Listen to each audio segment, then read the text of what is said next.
None of Just it's done, so I won't be able to just yet, but maybe next time I'm on. what when you're like I mean, it's done. It's on just not able in to.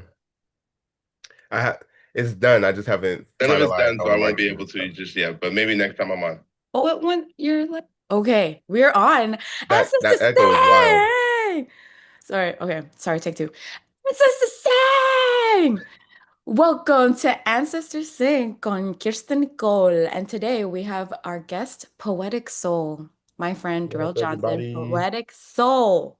Thank you for coming. Of So, course. opening question, what is your definition of magic? Magic. Oh, that's a good question. Magic, I would say, is maybe something unexplainable, right?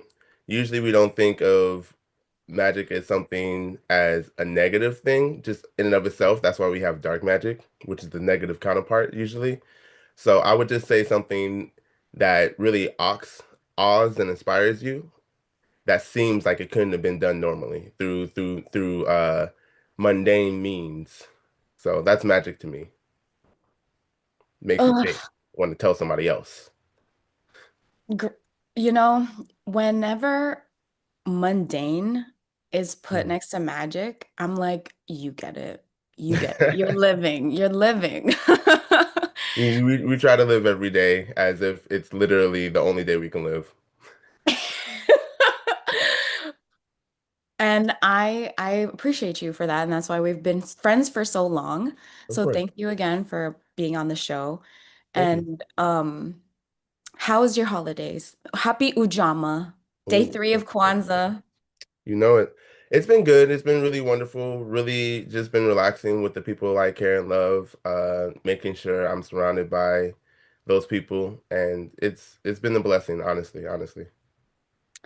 Oh, good, good. And I wouldn't I wouldn't expect any kind of answer from you because your attitude is literally that no matter what season. Like it doesn't have to be December and you have Christmas spirit. Oh, 100%. I believe in community, so I feel like I get blessed with gifts all the time from the people I'm around, just with their presence, including you. Like, how was your holidays? Honestly, so relaxing. I did my best not to make many plans at all, That's good. which, you know, as I will say, as a woman of color, you experience life on many angles. Hmm. So part of me could say that I was sad, Oh man. sad and lonely. Yeah. But I realized, through understanding negative emotions, that isolation can actually be great. Mm. Like the isolation of feeling lonely Yeah. is it's never what's missing around me or not in front of me because that will continue to change on a dot, on a dime. Everything could be taken from you. And what do you feel now? You know Yeah. what I Yeah. mean? So like knowing that what I got, what I have, how I am, I'm thriving. Mm.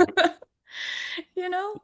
You know, it's interesting that you say that, and I'm really happy to hear that you have that perspective because a lot of people, especially around the holidays, they experience that loneliness, and sometimes they can physically be alone and start equating that with being lonely, even though that might not be the case, right? We're always surrounded with somebody. Somebody's always caring about us, thinking about us, and so we have to really take those moment by moments and say to ourselves, is this what my existence is, or is this just a moment in time? And should I just be okay with this silence? Should I just be okay with this opportunity, maybe to just be myself without anybody else perceiving me?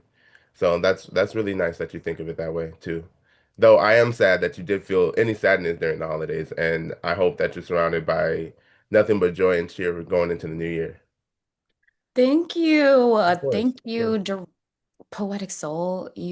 You definitely are one of those people in my like spaces that I recognize I'm always with. You know what I mean? Like I I I have had so many deep, enriching, empowering conversations with you that this podcast is long time coming and Yep. won't be the last because Yep. there's a wealth of knowledge and light from my brother here. And I want to share that with the world because we've had taken those times to cocoon and understand. And with responsibility now, we will talk about 2025. Okay. Like, how would you say this administration affected your job as a uh, educator? I I have been I feel like in I don't want to say ground zero because there's levels to the tomfoolery that's going on, you know? But I do think that as a educator, I get a unique view, and as an educator in LA with a predominantly like Latinx demographic, I get a really, really interesting view. So, for instance, when all of this happened starting earlier in this year, obviously we're in school semesters, the year isn't the same as a school year. So, they get elected and a lot of ice stuff starts happening.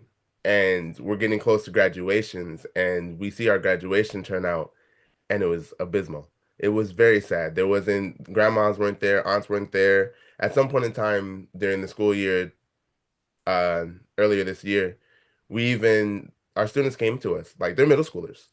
We for some reason our middle school is like fifth grade to eighth grade. Yeah, fifth grade to eighth grade instead of just like sixth grade to eighth grade. And our middle schoolers of their own volition came up to us and said, "We want to do something." Obviously, we can't have them like protesting during the school year outside the school, but we allowed them to have a protest within the school, and some of the eighth graders were able to stand like right outside with some signs that they created. We had a whole workshop with them. We decided to turn it into a lesson in terms of like what chain migration is and what that history looks like for our country, rather than this being something that's new. This has actually been ingrained in it, like if you just look at a book, take a look. It's in a book. You'll see, especially a history book, a good one, not from Texas. You'll see that this isn't something new. Like we did this, we asked Chinese people to come over and help build our railroads. Then we ostracized them when they wanted to actually start buying shops and stuff. So it's not new. It sucks that they have to experience it. It sucks that this is something that is now their fear. That's a casual conversation for them to have. They don't deserve that because they're just children. No child chooses where they want to be born. They just are born there. Uh, and if our entire foundation of this country is based off of people coming from another land seeking a better life for themselves, away from persecution, away from religious persecution, away from a lot of the things that they were beholden to in their old country, even if they disenfranchise other people, you would think that that would be something permanently ingrained in the ideologies of our government. And unfortunately, that's not the case. So I hate it. 2025 has been horrible for people I care about, and specific demographics of people that I find myself in community with. So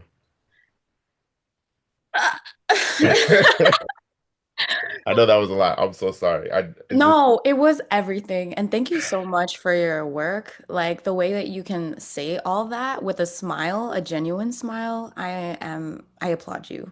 I applaud you and I thank you. thank you. And, you know, white people, y'all read? Y'all read or something? Like what? I agree. It's hard to I work in, entertainment and every space is a PWI. Yeah, yeah, These are yeah, predominantly white inbrained influences because of the spaces that we've occupied, y'all. Like if you are white and you are continuously consuming things that star only white people yeah, and live in neighborhoods that only have white people in your neighborhood, you're creating a bias inside of you that will elicit violence because it does. Yeah. Yeah. I I I think it's pretty interesting because you're even enacting violence against yourself. When you choose not to go outside and see all the colors that shine from the light that's given to us, then your life is always going to be dimmed. You're always going to be in a black and white, slightly grayish lifestyle when there's so many nuances to the people around, to the community that you can build, to the engagements that you can have relationship wise with those who are next to you. But because you choose to be shielded or only consuming things that look similar to yourself, you're gonna always do yourself a disservice. You'll never be worldly just consuming one pear from the tree. You know, you should try to go and pluck a couple of different things. Not maybe make a salad, but yeah, make a salad. Make a salad. Yeah. Make a book salad. Take a look. It's in a book. One of my like things that came out of my brain recently is Mhm. just pick up a grocery book. Learn how to cook. You know, like you see how many recipes go into making things that you enjoy. That's the same thing as life. You have to really not limit yourself to just this is what I'm gonna consume. Be varied in that consumption. Like if that's all we're ever given the ability to do is to ingest things, whether it's food wise, whether it's knowledge wise, whether it's book wise, like you got to be hungry. Don't let your hunger ever be satiated when it comes to knowledge.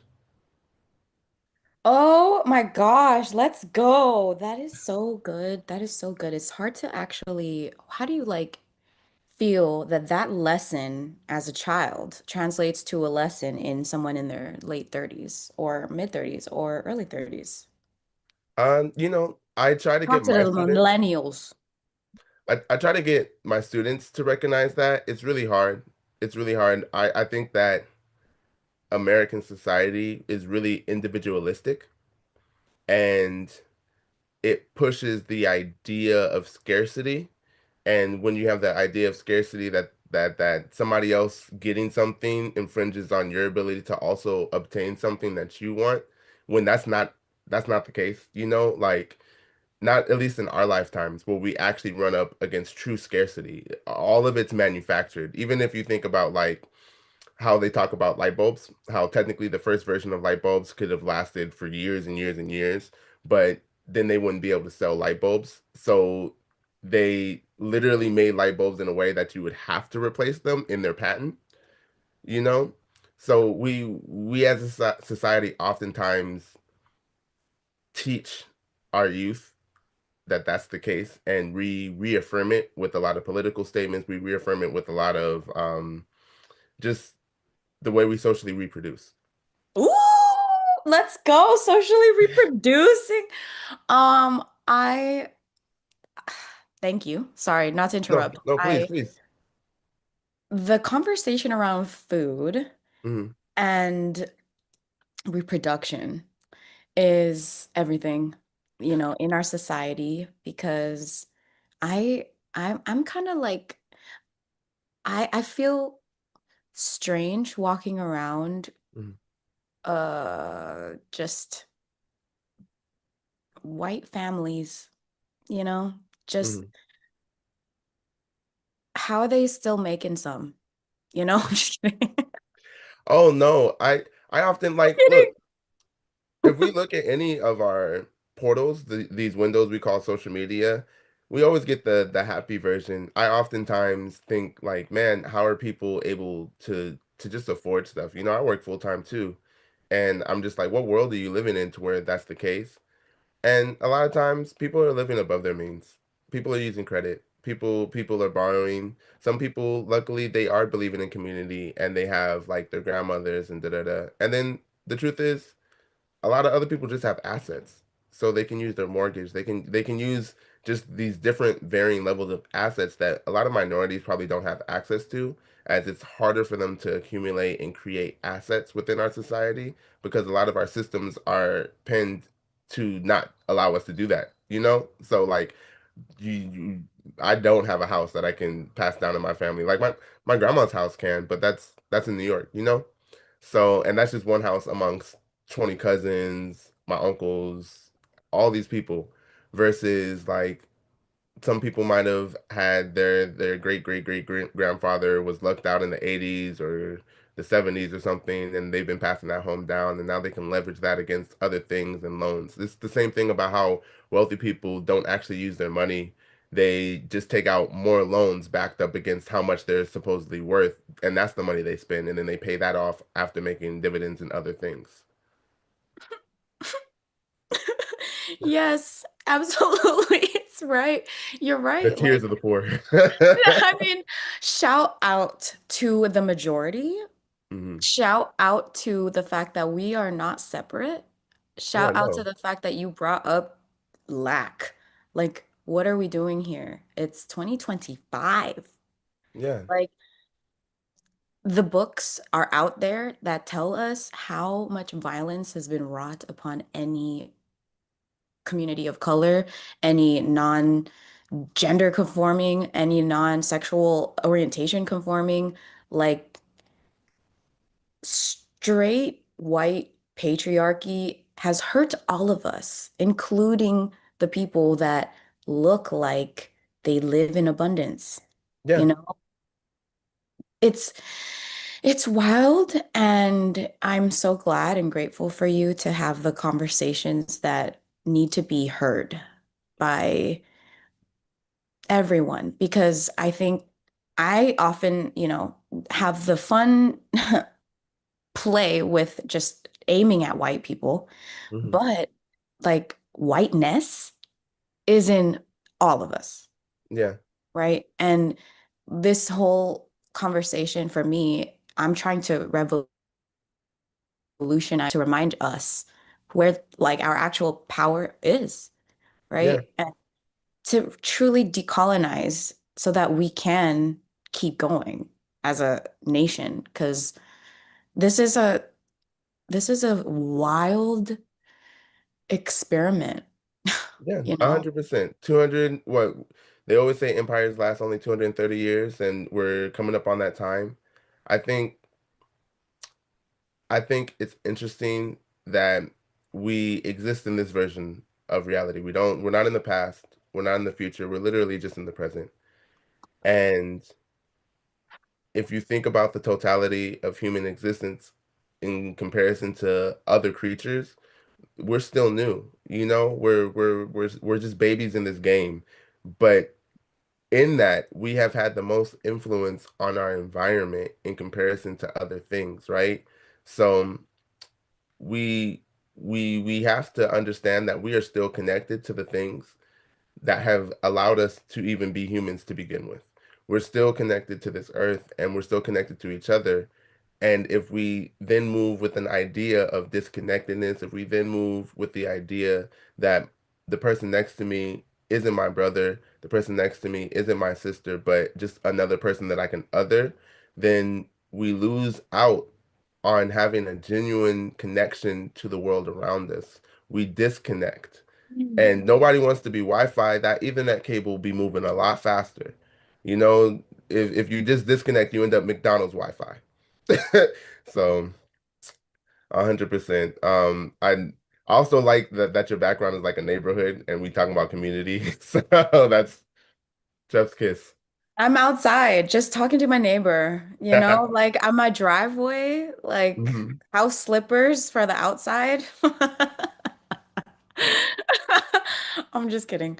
No, it's so funny how like I live in Koreatown, Hmm. and just a few blocks can be the most like unclean looking places, and then the most Dystopian. clean looking places.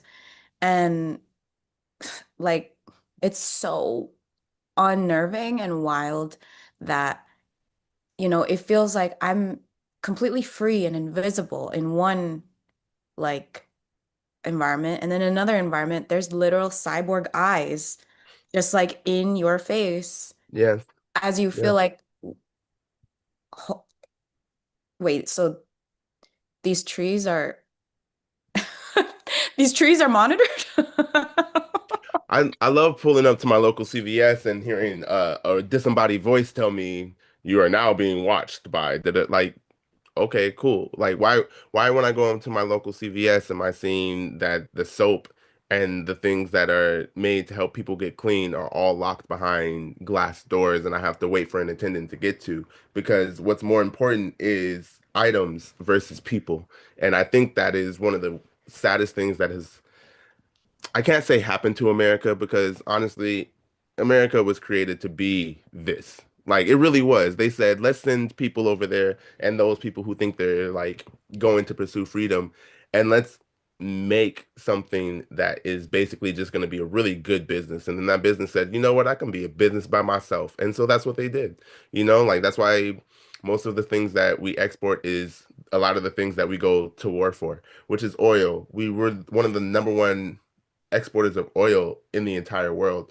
Agriculture, entertainment, those three things are the things that make us go. But a lot of the things that we end up fighting people for, such as Venezuela, Nigeria, is oil. We got so much of it. Why do we need more? You know? The concept of more is very American, And right? that's the thing. Other countries will say, I eat to be content. I go to America and I see you guys eating to do what are you doing? It's now hitting that threshold of the Greek places where they say they would drink wine until they threw up. That is also a myth, by the way. They actually didn't do that. But were places for them to throw up after a really good party. But they didn't just drink just so that they could feel that euphoric feeling. It's not euphoric for me, but that's what they say in the books. Wow. I know it's a lot. No, I appreciate education, educating. I'm education kink, you know. Yeah. I have a lot of weight on me as I continue to discover how humans actually operate in the world. Yeah. It, Yeah. it's not like it doesn't affect me, right? So that whole conversation of we're not other, we are each other. Exactly. And Ubuntu. I am who Ubuntu. I am because of who we are. And I don't think that that concept is old. Like, how many people know this? Don't we know this? Right? Yeah, Don't we know this?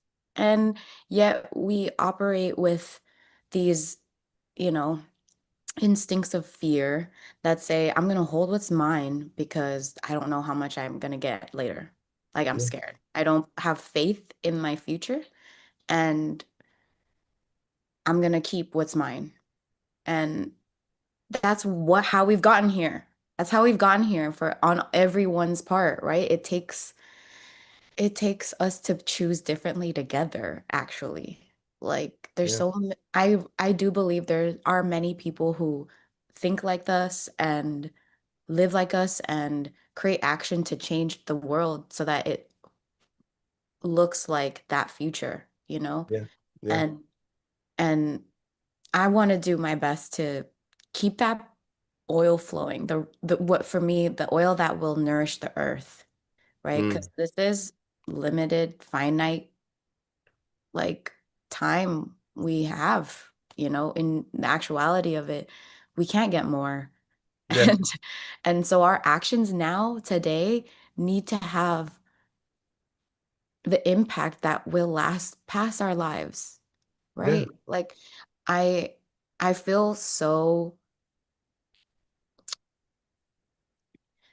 I don't like I do my best not to feel disgusted because I mm, feel like that's also a major motivation to creating others. yeah, But yeah, when it's like people not respecting the earth and the planet and each other, that's so disgusting to me, you yeah, know? yeah. And I, I think I agree because it's really hard to not see a snapshot of somebody's action and feel some type of way. But I think that we also have to remember a lot of times when it's like road rage. Somebody will do something on the road, and our first feeling is like, if they have some damage on their car, that's why your car is messed up. That's why we're getting that confirmation bias and that frustration in a snapshot of who this person is. not knowing any of the variables that have caused them to then cross over into our lanes or any of the things that happened beforehand that then put them in a place that frustrated us. And I think that happens a lot of times where we have interactions with people who don't think the same way that we do, that we're getting a snapshot of this person that put them in our way, and now we're getting the frustration about it. But if we remember that we can lead with true mentorship or we can lead with empathy in connection with that, then we allow ourselves to no longer say our ego is being inflicted with whatever interaction we're having with this person. We can remove ourselves from that, right? We remove the ego and say, what is actually happening in this moment? Like, if I need to defend myself, if I need to make sure that I'm okay, then that's completely fine. But do I need to lead this with anger? Do I need to lead this with jealousy? Do I need to lead this with frustration? Because then we're the only ones recounting those situations. We're the only ones recounting, whereas the other person went on with their day. So it also does us a service to then lead with that mentorship ideology rather than saying like, I'm gonna be really mad at this person for their actions. It happens on Twitter. There's always a bad guy on Twitter. Like Twitter hates everybody, right? Or I guess it's called whatever it's called now, where you never want to be the main character of Twitter for the day. Because if you are, people talking about your business. And no matter what your business is, it's bad because people have negative comments to say. People want to talk about their frustrations and take it out on somebody and judge somebody. That's why we watch reality TV. um, but that, like you said, creates that othering. And we don't have to other people. We can really be like, man, that was a dumb decision. That was really stupid. And then keep it pushing. That's it. Thank you. Thank you so much. Poetic Soul over here. Like really, really showing you why this is his name. And I I completely thank you because in my mind, I recently finished a book like it's called Black Skins, White Masks by Ooh. France Fanon. And I what I learned from it is that the black man was painted to be a penis. Yep. And the work off of their back is, my manifest destiny. Hmm. And to live this earth in that vehicle is to have no choice but to say, I am the world. I am a part of it. Yeah. And while the white man is like, I want the world, I want it all, I want to own it. So these are ideas that are so old and prevalent in everything we do, just continuously watered down into silence. Hmm. That to hear your perspective feels very life-giving for anyone that may feel the weight of all of that and not even know it, and not even recognize it. Like, even white people, right? Yeah. It's not Yeah. like they benefit from being the supreme race, right? Yeah. Like everything you've said, it's it's the oil needs to go everywhere. We're ashy. Yeah. Yeah.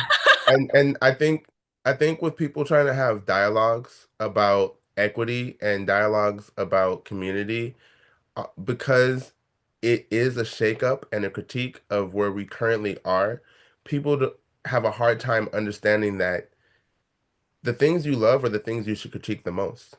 I Mm, am such a big fan of anime. I love Dragon Ball Z. But because I love this thing, I have a intimate relationship with this thing, and I know it. I'm aware of the tropes and the things that are messed up in anime.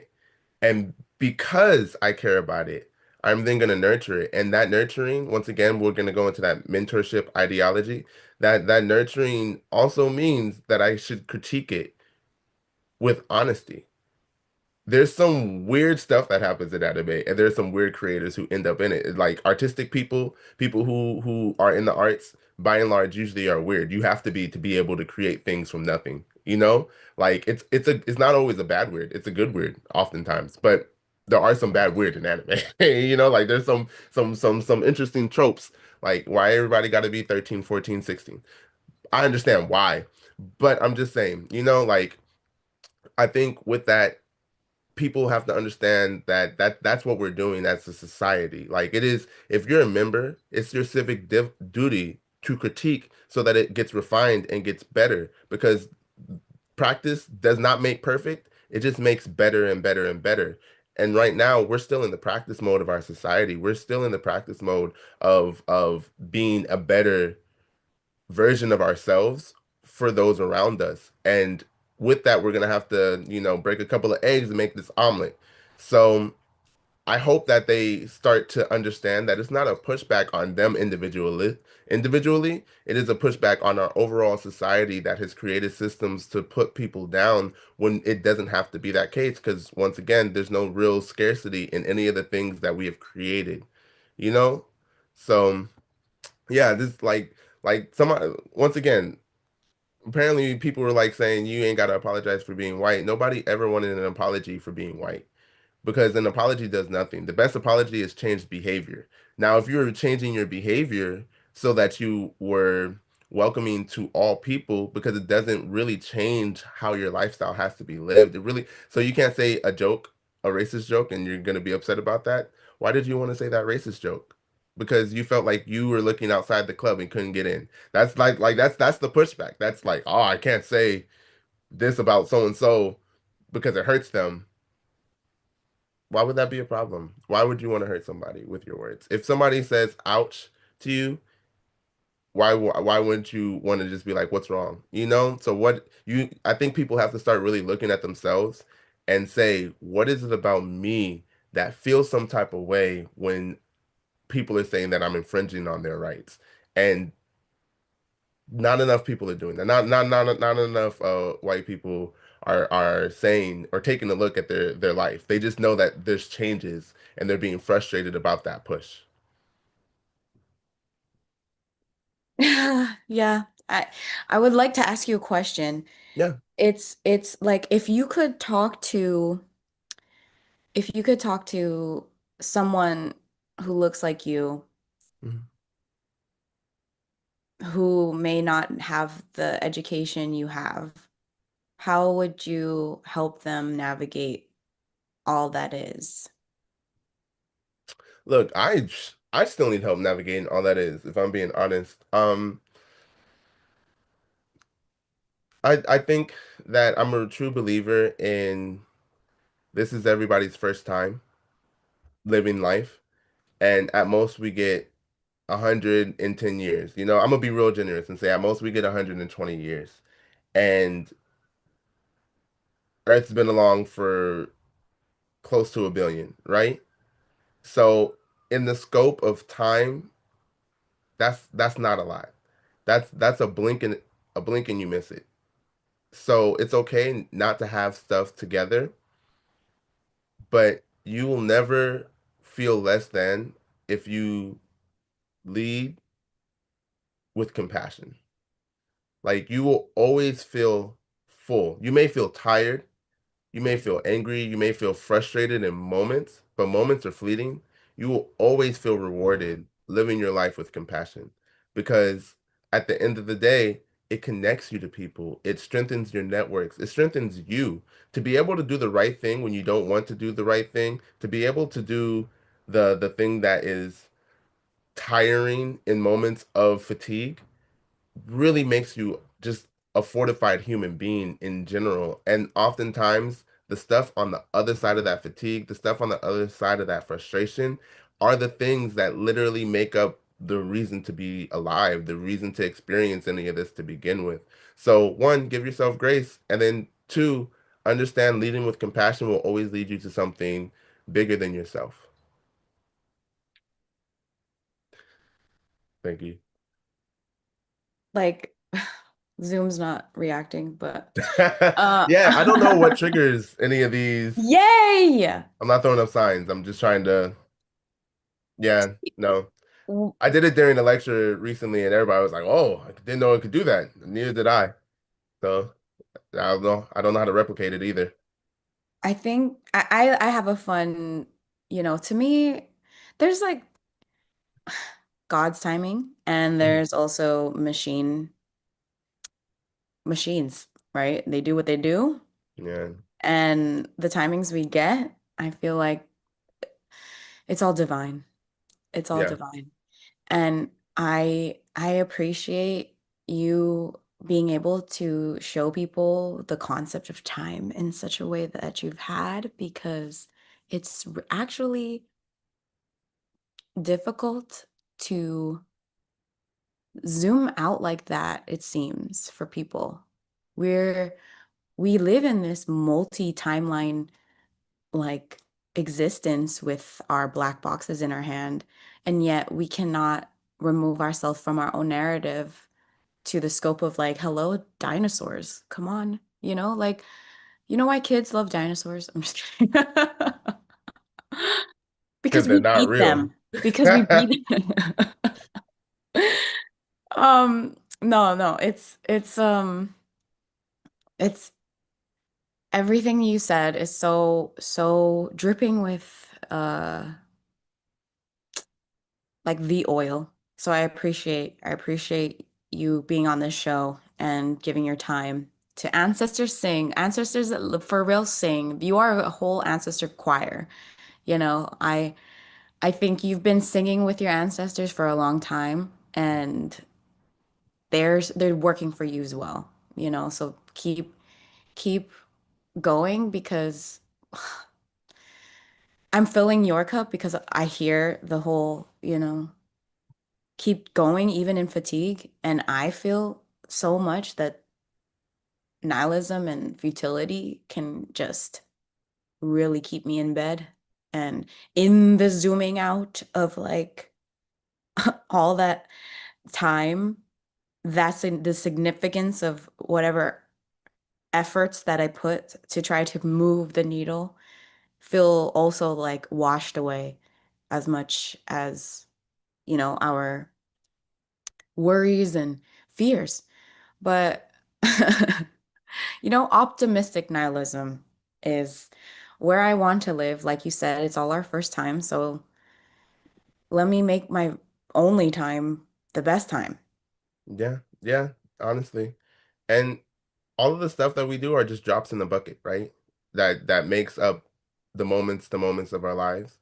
So even speaking to you, where I have moments where if I am just at the floor level and I'm looking around, I can feel like, what have I done? What have I accomplished? Blase, blase. But then when I allow myself to be honest, take that step back, maybe a little bit farther, and the perspective changes. And that perspective will then show me that I have done this, I have done that, I have served this person, I have helped build this, da da da, a bunch of things that are truly enriching rather than financial accolades or capital. I have done well to connect and enrich the lives of the community that I'm within. Whether it's my friendships, whether it's my workplace, whether it's my school, at every single level, I will see the results of me being a joyful person, me caring about other people.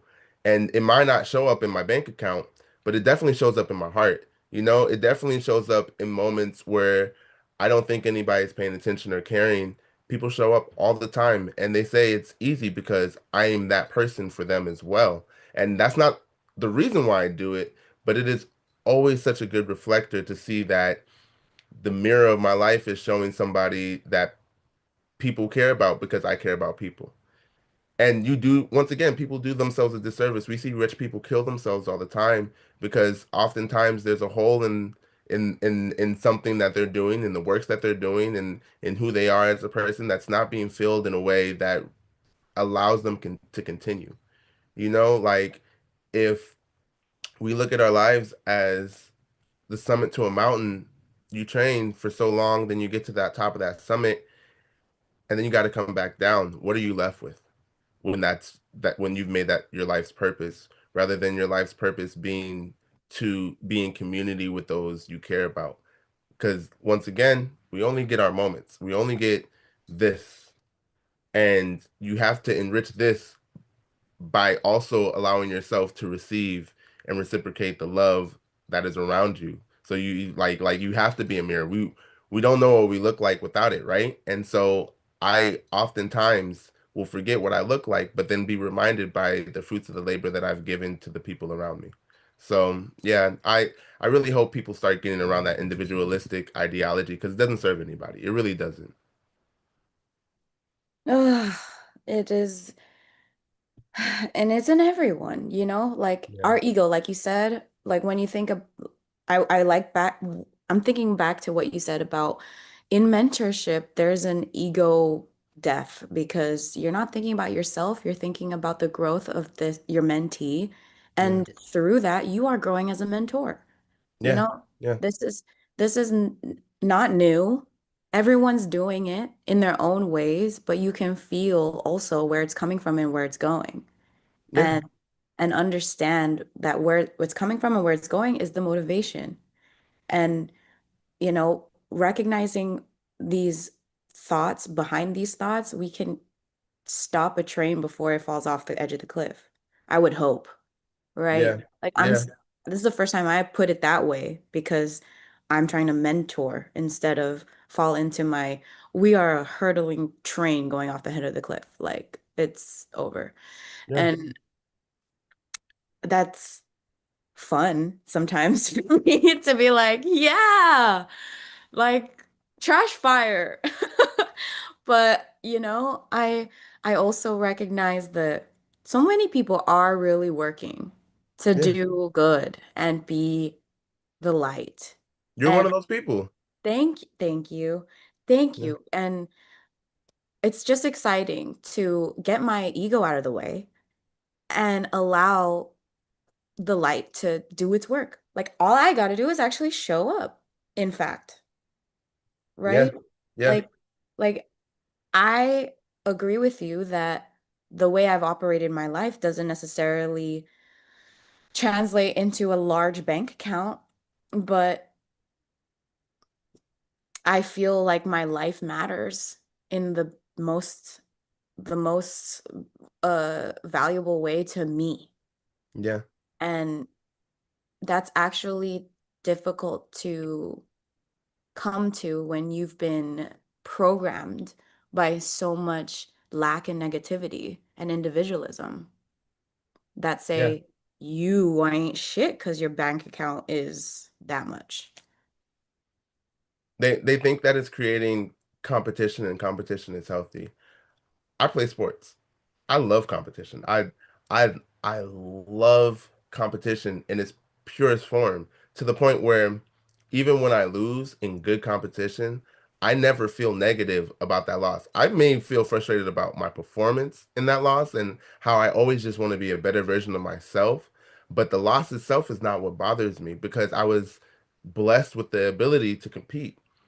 I think that when people think that iron sharpens iron, it's the idea of capitalism, right? But they misunderstand that capitalism doesn't create new things in the way that we would hope because it rewards homogeny. It rewards that, right? Like it says, oh, this one person was able to do this, so let me replicate it, replicate it, replicate it, replicate it to the point where now instead of being in the 90s where we get like Nintendo 64 translucent controllers that are blue, green, da da da, now everything's silver, everything's black, everything's white because it was rewarded that to conform, right? And if we actually allow people to be creative and we actually allow people the opportunities to showcase what they can and cannot do, we would actually have a lot more things happening. It's the same thing where for the longest they thought that women couldn't lead movies, and then Aliens comes out, and they're like, "Oh, this final girl was able to actually move the needle. Like maybe we should put more women, or that black people don't watch movies. then the Black Panther came out and did numbers, and they're like, oh, maybe we should make more black tales and black stories and things of that nature. And so oftentimes we start settling into the idea that if I follow somebody else's path, this is exactly what it's going to be, and this is how I'm going to be rewarded. But the truth is, it stifles and literally snuffs out creative people because we don't give them platforms. We don't allow them to do stuff and fail. Sinners is a great example. It's an original IP that came out that normally wouldn't have been made, but because Ryan Coogler has shown that he is a creator that people will follow and watch and da da da, he was given that opportunity, and once he was given that opportunity, look what happened.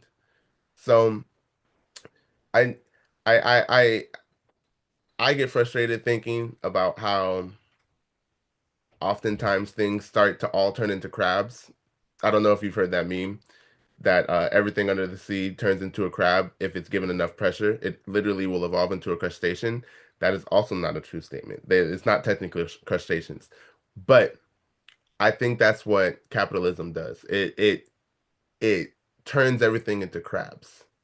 Everything becomes one thing, and that's the thing that makes money. Instead of not worrying about money and worrying about the creative process, and then things will happen, and then things will be rewarded with that. They allowed Sinners to be original. Sinners comes out, does a lot of money. That's the reward. Is it always gonna? It's not a zero sum game. Is everything creative gonna be amazing? No, some things are gonna be garbage. People are gonna look at you like, why did you make this? But if you give people opportunities, I promise you, things will always enrich you way more than they would under just the guise of just doing exactly what we did last time. Oh, thank you. Yes, bars. Poetic soul. Like I started this episode thinking like, the last time we recorded, the video just did not come out and Mhm. we lost it and I want that original magic. But you've shown me as, I knew that like our episode now and every other episode I know will be fruitful and amazing. And thank you for showing us a perspective that is in dire need to be heard by many, I think. And yeah, we're doing the work. You're doing so much work in the inner self that the outer self can also understand and move in that change. We need to move in that change. Like as I'm responding back to you, I'm remembering all of the lessons inside my body because, our bodies, I feel like, are also the underplayed teacher in this whole um horror movie. Mhm. Like, I'm just kidding, I'm kidding. You're so Um, funny. as as a sensitive being, it's so hard to actually feel like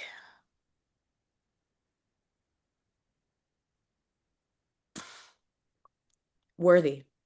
It's hard to feel worthy of even expression, right? Hmm. Expressing.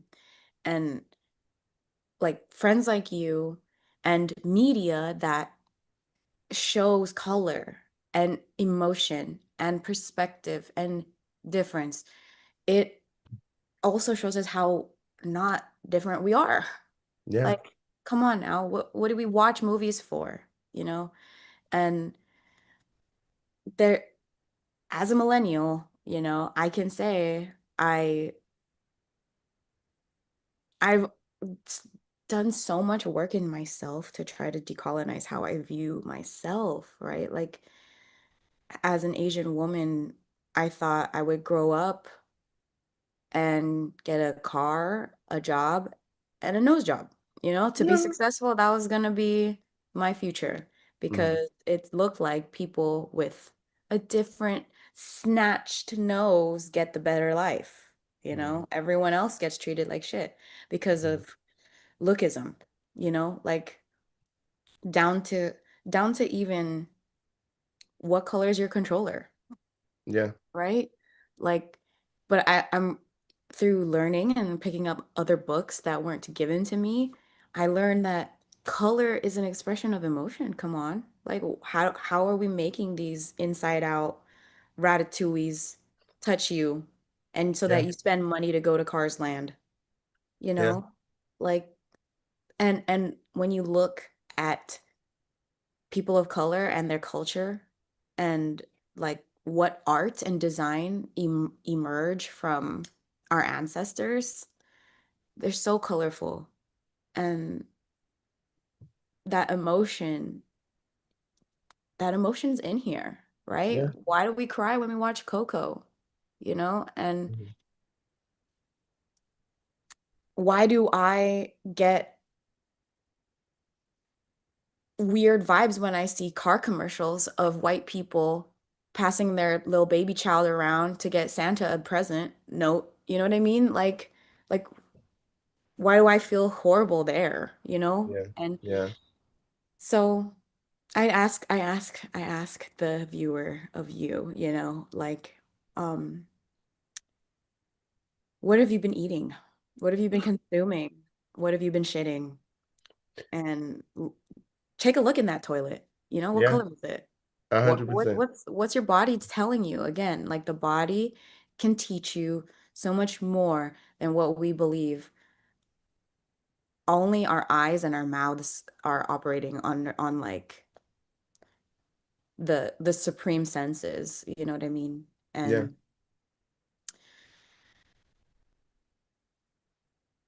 Stevie Wonder's been singing beautiful music without eyes. Yeah. No, like 100%. I The eyes are distracting. I think I get what you're saying too with it's our connection to the world is our senses, right? Our eyes, our ears, touch, smell. That's how we know what's in front of us is what it is, you know? And if we don't pay attention to the things that we're allowing into those gates, if we don't pay attention to what we eat, then we end up with bad health. If we don't pay attention to how loud things are, we end up with bad hearing. You know, if we don't pay attention to how hot it is, we end up with sun cancer. So there's so many things that can intrude and erode our experience on this life based off of those gates and what we allow into those things. And so it's the same thing with our eyes. If we look at the sun, it boils over our eyes. But if we also consume things that are not adding true value to our existence, our community, the people around us, then we are also allowing that consumption to erode our souls. And so I always say the one of the reasons why so many people in our generation are quote unquote woke or empathetic or compassionate in general is there was so much programming for our eyes that consistently taught the idea of just caring about somebody. Sharing is caring. We had Barney. We had Mr. Rogers' Neighborhood. You know, all these PBS stuff. But then even our cartoons, oftentimes there was a mandate in the 80s to early 90s that cartoon programming had to have a moral story for children. And then when we grow up into adults who try to have morals, people are like, "Why are you guys like this?" It's because of the things that we consumed was consistently telling us to be good people. So why are y'all surprised about this? This is why that's one of the first things that they attack. They attack the things they censor.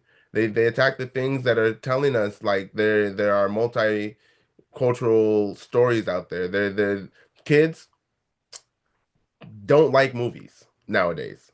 I once again work with 10-year-olds to 13-year-olds. And I asked them recently, what movies are they watching? And they're like, Mister, we don't watch movies.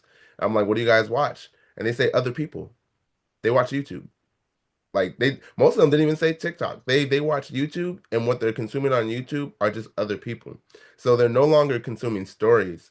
And the way our brains work is stories, whether they're verbal stories, whether they're stories that we're visually seeing, whether they're stories that we're reading, they cause us to critically think because they force us to use our imagination. And then when we lack those abilities to critically think, to follow storylines, to try to figure out who done it and things of that nature, we're no longer using our brains. And so when we're confronted with stuff that might make common sense to another person, somebody else doesn't know how to work that. They don't know how to confront that. So they just give up, or then they just look for the easiest way and then they go and say, "Hey, Chat GPT, teach me how to do this. Hey, Grok, is this true?" Rather than being literate and figuring out the tools that you have around you to type something up, to research something, to understand something. And so a lot of people are lacking those things. Like they're not having their parents read a book to them as children. You know, they're having their parents put an iPod in front of them, and now Miss Rachel is telling them how to buckle their shoe. Shout out to Miss Rachel. I think that's a person's an amazing person. But things of that nature, you know, like without storylines, like we as humans, stories have been around since we've been around. So without those things, we really do lose the foundation of what allows us to problem solve, and it sucks. He cut PBS, y'all. He cut PBS. Yeah, but it is gonna be funny because if Netflix does end up with Warner Brothers, who cut Sesame Street's partnership that they had, but Netflix picked up Sesame Street, they're gonna end up back on Warner Brothers. Such a roundabout thing. As is life, as Yeah. is life, and as is so to the frustration of many visionaries like yourself who can see so clearly, you know, an answer, you know. Oh no, girl. That's just one answer. Then my answers are just understandings more so than how do we do anything. Because if I had solutions, I would be on a lot more podcasts. I really can only give perspective, and I hope that with a switch in perspective, we can figure out our own answers and then come together and then be big brain, you know? But without those shift in perspectives, we can't do anything. 1,000%, 1,000%. I think like you said, the sight that we've been given and the accelerated advancement that is everywhere, Hmm. we're we're we're losing sight. We're blinding ourselves, We right? are. We are. We're creating more blindness by um, cutting funding to schools and arts. Are you kidding? Yeah. Like we you and I as and hopefully you viewer, recognize that the kids are the future. Like the fact that we were tiny little kids and now we're in like, this big. We're only moving in time one way. And how do you want to die? Like even the death industry is so just Backwards. backwards and inequitable. And you and I are doing the best we can with what the tools we have to, dismantle the wall brick by brick. Like you said, Yeah. if we can serve a perspective of like just helping you think a different way, that can lead you to so much more in your own life, in my own life, and the lives of so many others because we live on this planet together. Yeah. And if we had that village mentality, we'd recognize these kids are undernourished and fed slop Yep. that is creating Brain not a rot. good experience to the Did you say freedom? It's no, it's creating brain rot. Oh, okay. I thought you said freedom. Oh And no, definitely. I wish it was creating freedom, but no, it makes people easier to control when they don't know how to look at propaganda, when they don't know how to look at the cult of personality, you know? Like it's now I'm just following the person who has the nicest smile and says stuff every once in a while that makes sense. oh Lord. Oh Lord. Yes. Yes, absolutely. The whole lookism thing, as I'm, creating content like this, Yeah, I'm completely shutting those microphones off, as much as I can. Yeah, yeah. like, I put on some drip for you, but like the amount of work that has to go into like the glass skin face and the freaking teeth and everything. I'm like, we look crazy, guys. Like we look and if you just watch a documentary like The Social Dilemma, please check it out. The Social Dilemma, it can help you understand how to critically walk in these streets safely, in the Instagram streets, the TikTok streets, the YouTube streets. Like I know we have no choice but to understand the internet as like a place for us to be and exist. As much as like my little free-spirited butterfly soul don't want to be on a screen, like again, taking my ego out of my look, I'm trying to get you to feel something, Yeah. think of something, and not just sit there and be like, you know, just continuously my brain rot your brain out of 5 hours of just consuming straight internet, jumping from IG to TikTok to YouTube, and that's all we do, I mean, It's messing with our patience. Yeah, road rage. a hundred percent. You brought Yeah. it up, and I think that's like the the concept that will help like the feminist agenda. I'm just kidding.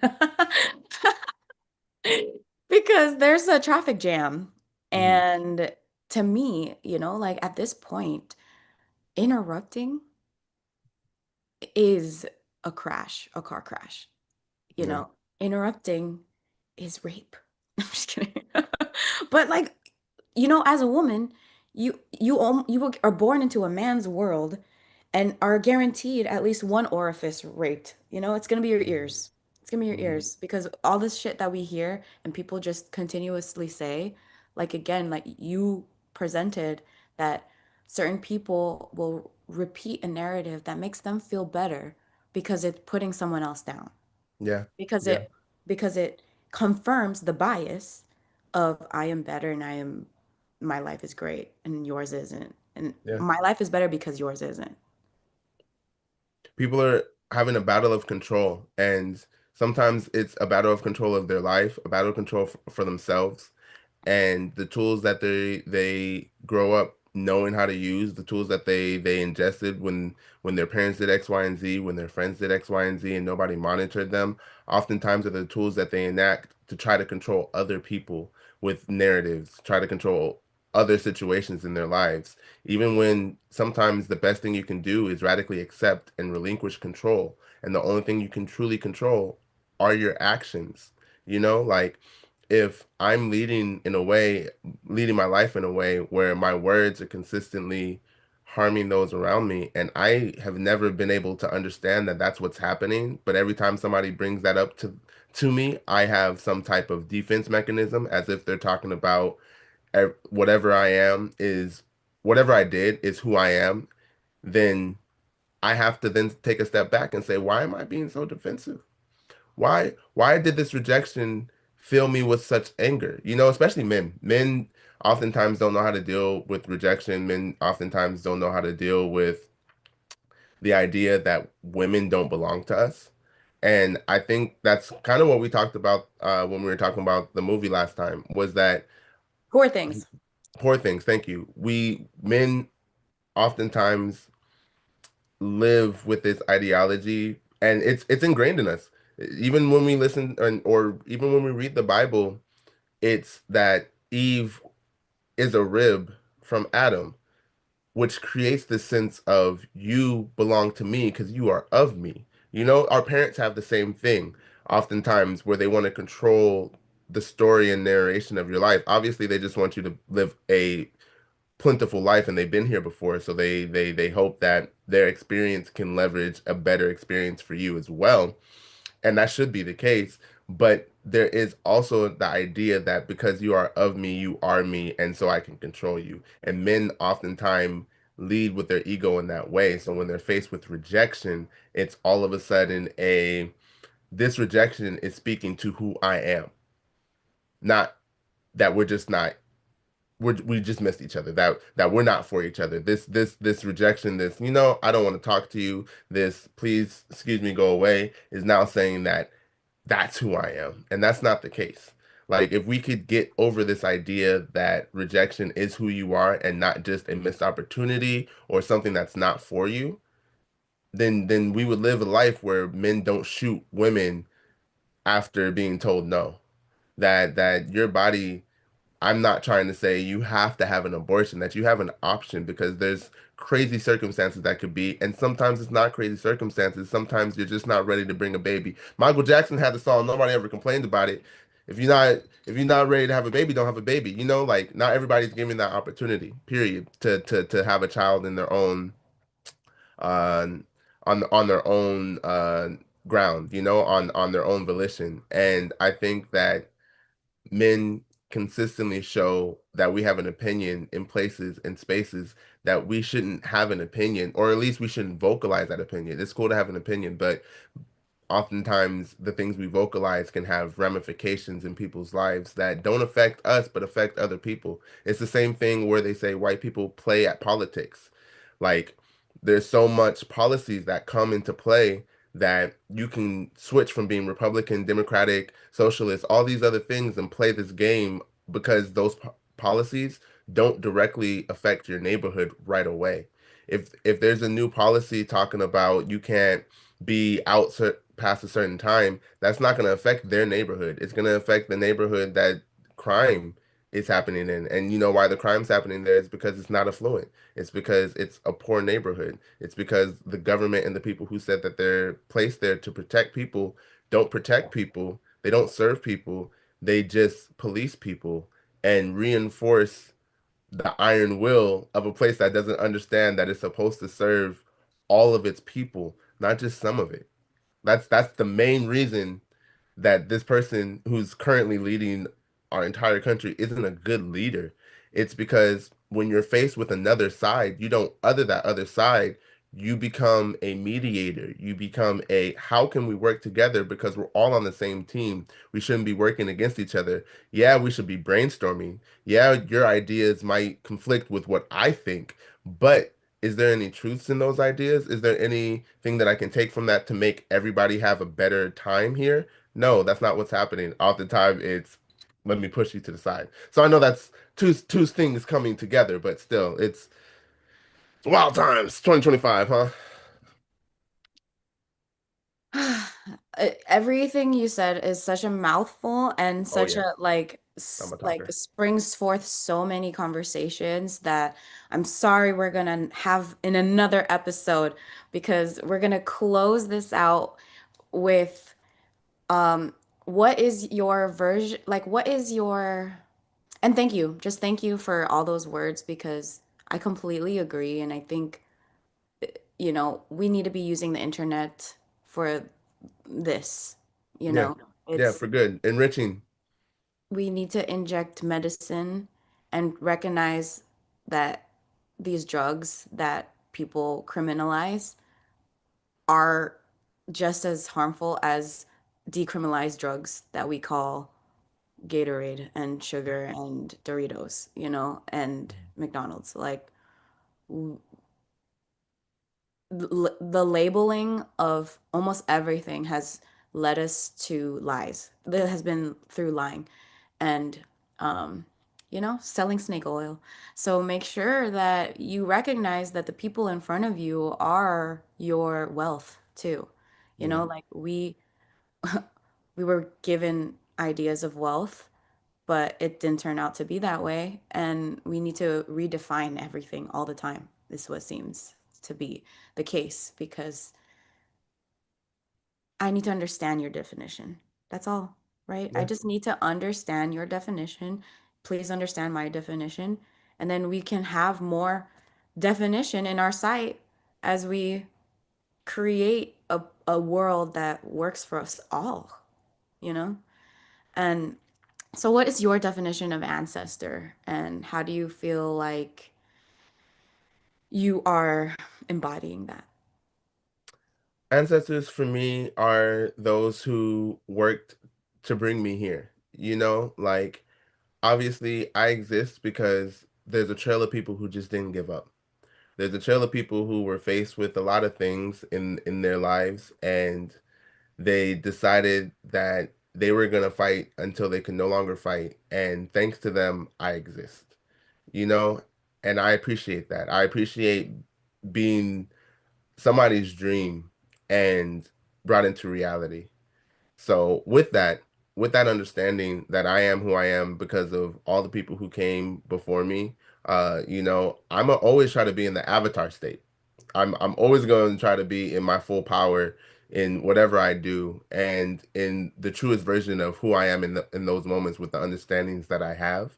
Like obviously things can change with different understandings with learned things. I'm not a perfect version of who I am, hopefully. Every day we get better. But yeah, ancestors for me is the foreground for what I get to experience, which is life, and I love it. And are you being an ancestor, and how? I hope that through the works that I'm doing, I can. I think that I do have a obligation to start putting myself out there a little bit more, whether it's in writing or something to where when people do look back, there's something to look back upon and hopefully some knowledge I can ingrain. But it's also in my actions every day, It's in the mentorship that I do in my 9 to 5. It's in the love I show the people who are around me. It's in my nieces and my nephews when I get to reach out and enrich their lives with just beautiful moments. I hope when I'm no longer here, they sing of me, that they speak of me, and not so much poetic soul, but the love and the encouragement and the community that I showed them through their own actions. Wah, wah, wah. Thank you, Poetic Soul. And this episode will be forever on YouTube at the Woo-hoo. least. So get on your posting on your amazing music and your just art. You are an artist, and I've always clocked that and love to see it. So thank you so much for sharing your art and your light on this podcast. I think you are an ancestor, and you're ancestoring ever since I've met you. So I like 1,000% thank you for your medicine, and thank you for watching Ancestors Sing. Woo! Bye. See you next time. Have a good one. Defund the police.